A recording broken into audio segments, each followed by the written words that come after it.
dagaal beeleedyadani ee soo laabtay ee ka dhacaya tuulooyinka hoosimaada degmada Balcad ee gobolka Shabeellada Dhexe ayaa waxa ay ahaanayaan kuwa khasaaro naf iyo maalba ay ka soo gaaraan shacabka ku dhaqan tuulooyinka hoosimaada degmada Balcad ee gobolka Shabeellada Dhexe tuulada Jameeca Misra iyo waliba tuulooyin kale oo hoosimaada degmada Balcad ayaa waxa ka dhacaya dagaal beeleedyo kuwaasi oo maalmihii aynu soo dhaafnayba ahaayeen kuwa si xoog leh ugu sii xoogeysta tuulooyinkaasi gudoomiyaha maxkamadda racfaanka gobolka Shabeellada Dhexe Sheekh Ahmed Ibrahim Xaaji Siid oo la hadlay telefishinka bulsho ayaa sheegay in uu ka xun yahay dagaaladaasi isla markaana uu shacabka ugu baaqayo in ay gogol nabadeed ay dhigaan isla markaana dagaalada halka lagu hakiyo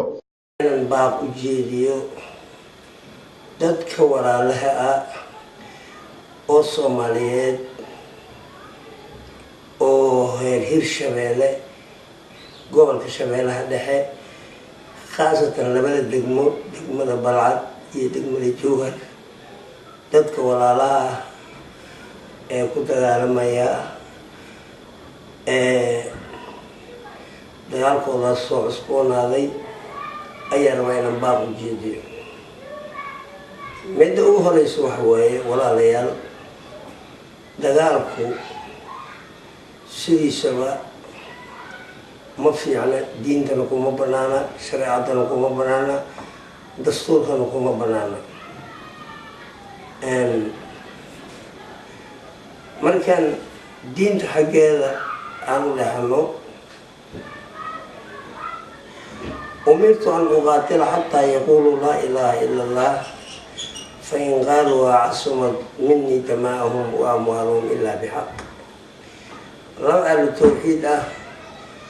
oo islaam ah ma ay dagaal maraan إذا التقى المسلمان بسيفهما فالقاتل والمقتول هما في النار. gudoomiyaha maxkamadda racfaanka gobolka Shabeellada Dhexe Sheekh Ahmed Ibrahim Xaaji Siid ayaa dhanka kale u mahadceliyay maamulka degmada Balcad oo uu sheegay in ay iyagu ay isku howleen in ay joojiyaan dagaalo ka soconayay tuulada Jameeca Misra isla markaasina hakad lagu sameeyay dagaaladaasi taa oo lagu doonayo in dib loo nabadeeyo dhanka kale gudoomiyuhu waxa uu sheegay in wasaaradda arrimaha gudaha ee dowlad goboleedka Hirshabeelle ay ka codsadeen in shacabkaasi ay dhex dhigto gogol nabadeed isla markaasina iyadu ay balan qaado joojinta dagaaladaasi iyo waliba xal waara in laga gaaro dagaalada ka soconaya tuulooyinka hoosimaada degmada Balcad ee gobolka Shabeellada Dhexe gudoomiyaha maxkamadda racfaanka ee gobolka Shabeellada Dhexe ayaa geesta kale waxa uu tilmaamay in dagaaladani 5 bil ka hor ay ka dhaceen tuulada Jameeca Misra isla markaasina haatan dib ugu soo laabteen iyo waliba tuulooyin hoostaga waxa uu tilmaamay in shacabka ka soo barakacayo dagaaladu ay yihiin kuwa aan awoodi karin deegaano ay ku hoydaan iyaga oo qayb ka mid ah shacabkaasi ay u sii ambabaxeen magaalada Muqdisho ee caasimadda Soomaaliya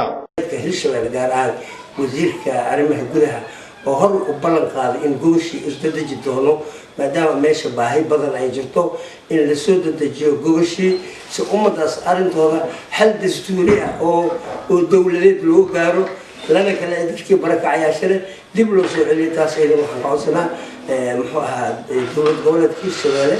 gaar ahaan wasaaradda arrimaha gudaha oo runtii arrimahan ku balansaneen in arintaas soo gasho ayaan ka codsanaa waxaan rajaynayaa in la ixtiraamo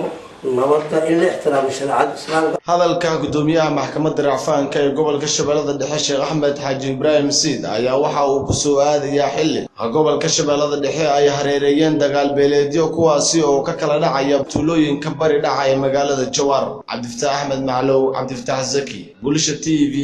Jowhar